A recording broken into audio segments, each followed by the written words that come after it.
That's why we only have one.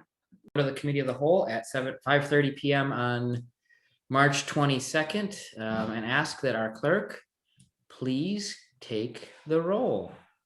Councilmember Spatafor. I am here participating remotely from sunny Lansing, Michigan. Councilmember Hussein. Present, participating remotely from Lansing, Michigan. Councilmember Wood.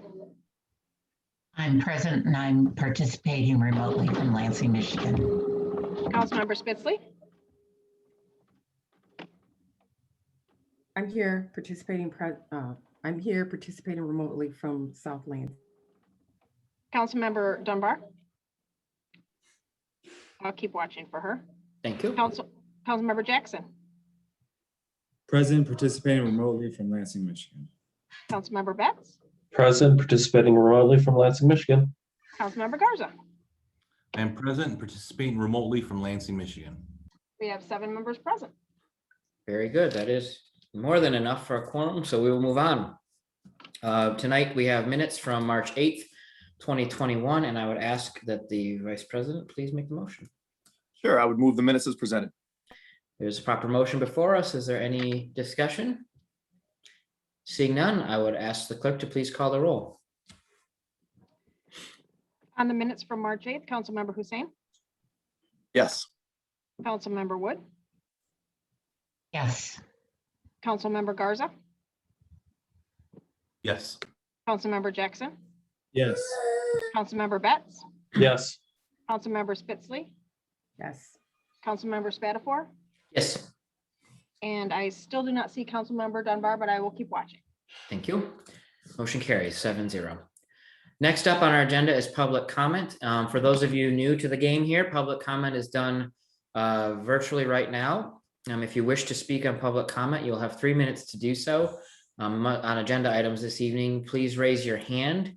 That's done virtually, *9 on the phone, Option Y on a Mac, and Alt Y on a PC. There are other ways to do that on a touch screen. You just got to look for the raise hand thing in the participants window. But feel free to raise your hand. Our standard practice has been to close out public comment after the first person concludes. We'll do it 3 minutes after the first person starts to ensure you have your full time. So go ahead, Loretta Stanaway. You are our first participant. Good evening, participating from Lansing, Michigan. A couple of things you're talking about tonight, the in-person meetings versus virtual and the public comment. I would support going back to in-person meetings as soon as you have sufficient space to accommodate the typical number of people who on average attend meetings in public before all the COVID stuff hit. And I would encourage you to continue to do both the in-person and the virtual public comment options, because I think it gives the greater majority of people an opportunity to participate depending on which way they're comfortable doing so or their technical skills will permit them to do. As far as the length of public comment, I would really like to see it more than 3 minutes. And I would like to see the public comment during the committee of the city council sessions following the legislative comment. So the two would go back to back. And that would, I think, again, enable many more people to have a say in things that they can't wait up till 9, 10, 11 o'clock at night to do. So those are just my thoughts. Continue to have both options for people to speak. Move up the public comment during the council sessions to follow the legislative comments, and hopefully, increase the amount of time people can speak up to, say, perhaps 5 minutes. Thank you. Thank you, Ms. Stanaway. Sherry, could you keep the clock running? Oh. No, never mind. Is there anyone else wishing to address council? It's Alt Y on a Mac, on a PC, Option Y on a Mac, *9 on your phone. And if I could get Councilmember Dunbar now to let me know where she's participating remotely from. The dark side of the moon, it appears. I'm trying. Yes, I'm participating remotely from South Lansing, but apparently the way that the light's set up in here, I cannot get my face on camera. So it is the dark side of the moon. Welcome. Thank you. Oh, no, that's Mark. Sorry. Very good. Okay, looks like we're good on public comment. So we're going to move on to the next agenda item, which is a discussion about in-person council meetings and committee meetings. So the feedback I've heard from folks was that we're interested in moving towards a hybrid approach, allowing those who are comfortable to be in person, and those that are not to participate remotely. I have spoken with City TV and our office manager. We went down to SWAC to spec things out. And the reality is, while the space is larger and probably a little bit more conducive to larger crowds, it would require a large number of staff to do it because we don't have built-in cameras down there. And that room is used on a regular basis for other things. So it would be a tear down and set up situation every time we have a council meeting. So it doesn't, I'm not making a decision unilaterally. So I'm just giving you some information at this point. It doesn't make sense to try and do it at SWAC from a logistical standpoint. That being said, we are a jurisdiction that still has a state of emergency, and we will probably continue to do so until this council determines that the emergency is lifted. So we are able to continue to conduct meetings fully virtually if we wish, or hybrid. And the way I would recommend going forward is Sherry has spent a lot of time in the early stages of the pandemic, spacing out the city hall chambers, putting in the appropriate signage. I would recommend plexiglass between the council seats and that kind of stuff. I would recommend that council members who are comfortable participating in person to do so beginning April 14th. We would still have Zoom option available for council members who are not comfortable. The public would still be able to participate remotely because we would have council members participating remotely. I have talked with some attorneys, ours included, but I got to have Jim weigh in on this to make sure that we are on the same mind of this. There is some concern in the legal world about a hybrid meeting where no members participate remotely, because the way the Open Meetings Act was written, it's to accommodate the board member participating, which then would open the door for public participation. So as long as we have a hybrid meeting going, we can do that until a certain date this year, when the law changes and disallows those things. So right now that's a later on problem. So what I'm recommending is effective April 14th, the council and committee of the whole will go back to in-person meetings with a hybrid option for council members and the public. We will have public participation in chambers up to 25 people, excuse me. And then an overflow in what's that word for the place? The lobby. We'll have overflow in the lobby, and then we'll have to just be careful about one in, one out. I have developed an online sign up form for public comment for in-person participation, so we don't have to deal with cards and all that kind of stuff. Work with the clerk's office like June, I think, on that. I see you, Patricia. I'm just going to keep talking until I run out of things to say, and then I think that'll be a good way to do it, and we will still allow folks to participate remotely through public comment, and we can do that in chambers. We tested it before and we think it works without much hiccup. So that's what I'm suggesting as we talk about. So Councilmember Spitzley. Thank you, Mr. President. I have a couple questions. So the 14th is that Wednesday. Why wouldn't we do it the 12th? The 12th. Just I've had the 14th in my head all month. That's our first meeting. So I didn't know if there was some other. I think the 14th is when the MIOSHA rules on work from home expire. Oh, okay. All right. So, I'm generally supportive of the hybrid. I think that Sherry has done a masterful job early on of, doing the, trying to do the social distancing. I would be concerned for folks who maybe haven't had a shot yet. But, for those who've had our first or second shot, I am personally, I would welcome getting out of my living room and being in the fresh air. So I am supportive as long as we can continue to, meet all safety requirements, and Sherry seems to, again, hats off to Sherry. She did it early on, and implemented, social distancing and everything. So thank you. I just want to clarify, you said fresh air. We're doing this at City Hall. There's no fresh air at City Hall. Okay. Well, I have to have fresh air from my house. Okay, To the car. So let's do that. All right. Very I'll good. put a fan on something. Thank you, Councilmember Spitzley. Councilmember Wood. Thank you. A couple of things. I'm assuming when you're talking about the fact that we will be doing things virtually, that we will have to have our own computers at the dais. Is that correct? It's Or incorrect. Sorry to interrupt. Or are you going to have it on the screen so we can see what's going on? Yes, so that's a great question. We can do it a number of ways. The one way that we have it set up now is that City TV and their equipment will act as a Zoom participant.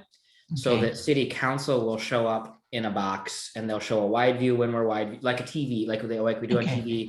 Zoom on the speaker, we can use the microphones in front of us to speak. Okay. And then the council members who participate remotely will be on the big screens on the side. Now you can bring your own laptop, just turn the volume down and mute the mic to avoid, echoes and that kind of stuff. If you want to see, the council members who may be participating remotely right there in front of you. And quite frankly, I probably will have mine as well as we navigate public comment and those types of things. But the sound and the video will project in the chambers on the video screens that are installed and the speakers that are there. I just know some of us have had more challenges with and no offense to city equipment, but with some of our city equipment than others. And so, it's one thing to be able to pull your email up. It might be another, or an agenda. It might be something totally different to be able to be involved in a Zoom meeting with your city equipment. So I just wanted to clarify that point. And I was on a conference call with the health department, and as everyone might know, today started anyone who was 50 or older could get their vaccinations, could sign up for their vaccinations, and starting April 5th, that Monday, anyone who is 16 or older can sign up and start getting their vaccinations. So that's the rollout from the Eagan County Health Department. That's great. Thank you, Carol. I want to, so I'll just underscore, we're going to use the equipment that's there. You can bring your own stuff if you want to, but that will not be the way we participate, because we're going to have City TV kind of get us back into the mode like we were before. And Sherry informed me too that MIOSHA visited with HR last week to the chambers, and they were there with tape measures, and actually Sherry was more stringent than MIOSHA. So MIOSHA was able to help adjust some of our rules. So Sherry might have a second career if she decides to leave us, but that's good news.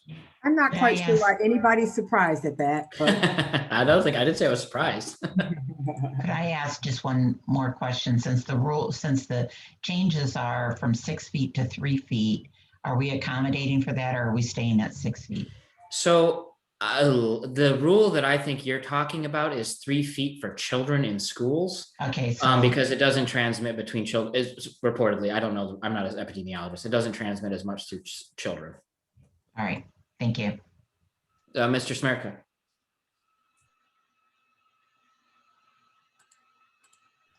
Jim, you're on mute. Jim, you're on mute.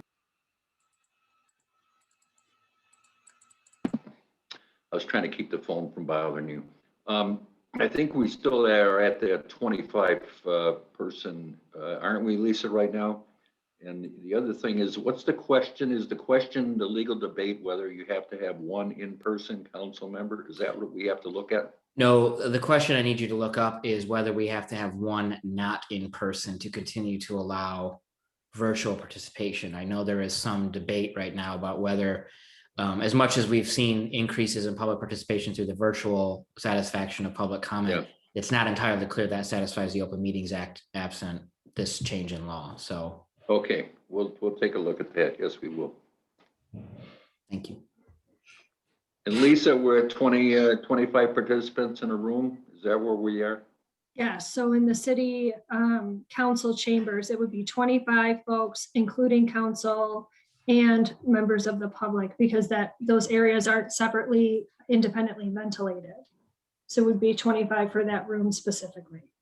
Okay, sounds like the city attorney's office is going to be hanging out in the conference room then. Mr. Garza. Thank you, Chair.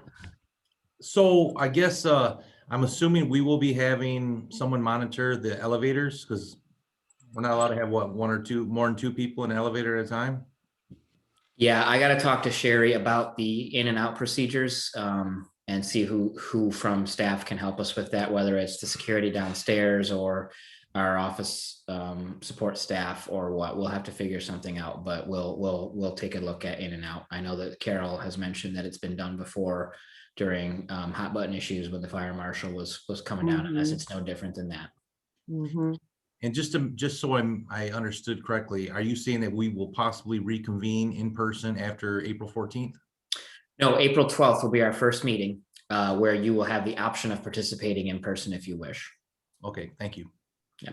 And I want everyone to be clear, no one is expected to be there unless they feel comfortable being there. And we will strictly enforce the mask mandate as well. Mr. Vice President. Sure, and I'm sorry if you've already covered this. So I would assume that this also covers all committee meetings, and then I would assume the committee meetings will be held in the gallery, correct? I'm gonna leave the committee meetings up to the chair. Okay. I'm sorry, actually, no, not yet. We have to wait until City Hall is open to the public to do committee meetings, because I can't have in and out for a committee meeting yet. I'm gonna look at it a little bit more, but I am gonna work with chairs to make sure that we have a plan for that. We have some newer equipment in the conference room to accommodate a virtual committee meeting as well. We can do it in the well, but the well would require city staff, city TV staff. So for right now, I'm begging indulgence from the chairs of the committees to continue to do them virtually until we have a better plan on that. But with the bigger group, it's easier to get, sergeant at arms and all that stuff right into council chambers. So until City Hall is regularly open to the public, it's not really an easy feat to get committees going in person. Okay. That's completely fair. Patricia, Councilmember Spitz, excuse me. Thank you, Mr. President. Do we have an update from the administration on when they are proposing to look at reopening City Hall? I can have Mr. Lawrence talk to that if he's prepared, but I have had conversations with the mayor and others that right now we're kind of waiting to see what MIOSHA says, because they had a 6-month emergency set of rules that expire on April 14th that they can renew for up to 6 months.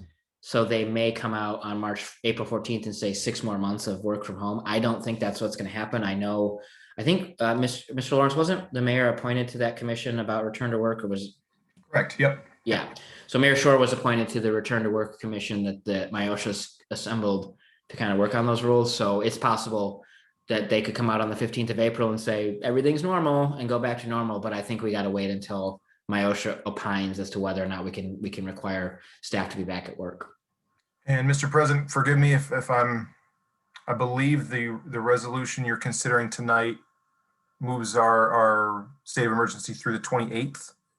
Yeah, we moved it through the 28th because of the referrals and all that stuff. Right, It didn't all make the sense to move to the 14th. But as with all the states of emergency, we can rescind it if we have to earlier, but that gives us some time. Yes, so we'll be going at council. There's a extension of the declaration to the 28th of March, right. April, excuse me. April. Yes, thank you, Mark.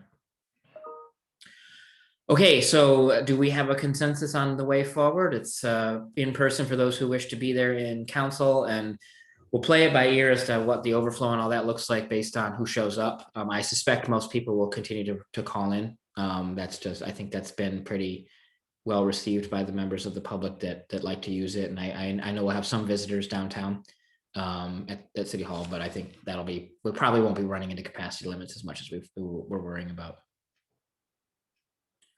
Okay, let's move on then to the FY 21-22 budget policies.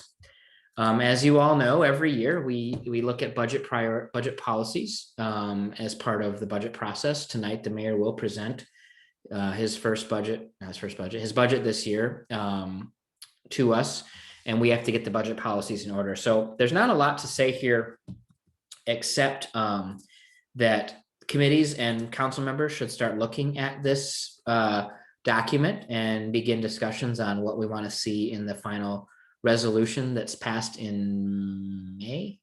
When do we do this? Yeah, May, on the budget, May 3rd, Carol says. The third Monday in May. Did I get that? Do you want me to steal third? What are you saying? Okay, got it. The third Monday. It's possible for me, so.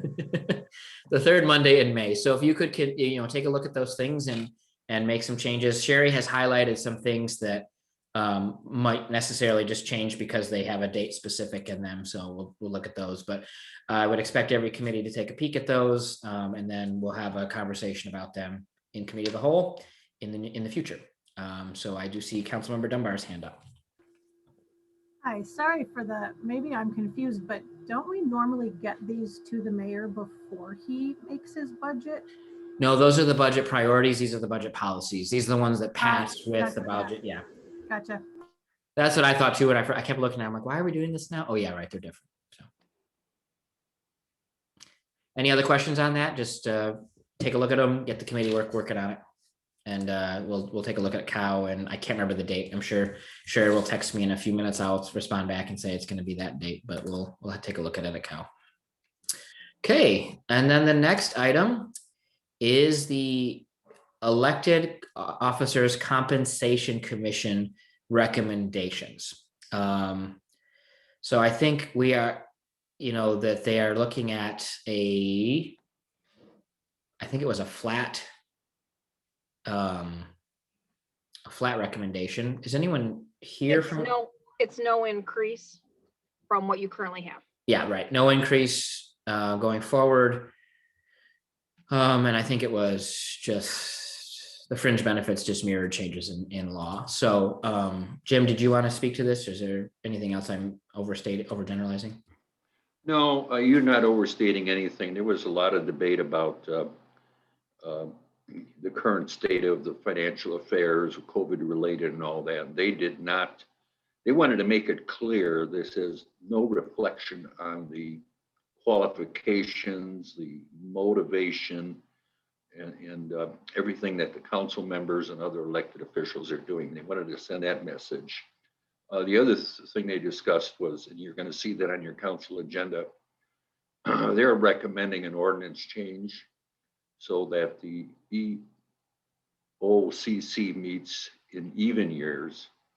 So the pressure of elections is off of their decision making. And so that's what the ordinance amendment that you have on your agenda for receipt is all about. Thank you, Jim. Are there any questions? I know we have it would be kind of weird to reject a 0%. So we have that ability. I just want you all to know you have that ability to reject this, but it's flat. So I'm not suggesting we should do anything with it, but just say thank you to the members of the EOCC for their service and work on this and for their recognition of the realities facing the city. Okay. Well, guys, folks, it is a beautiful evening in Lansing, and we don't have a meeting until 7. So I would suggest that you take this 1 hour and 7 minutes and enjoy your time unless there's any further business. Seeing none, the committee of the whole is adjourned.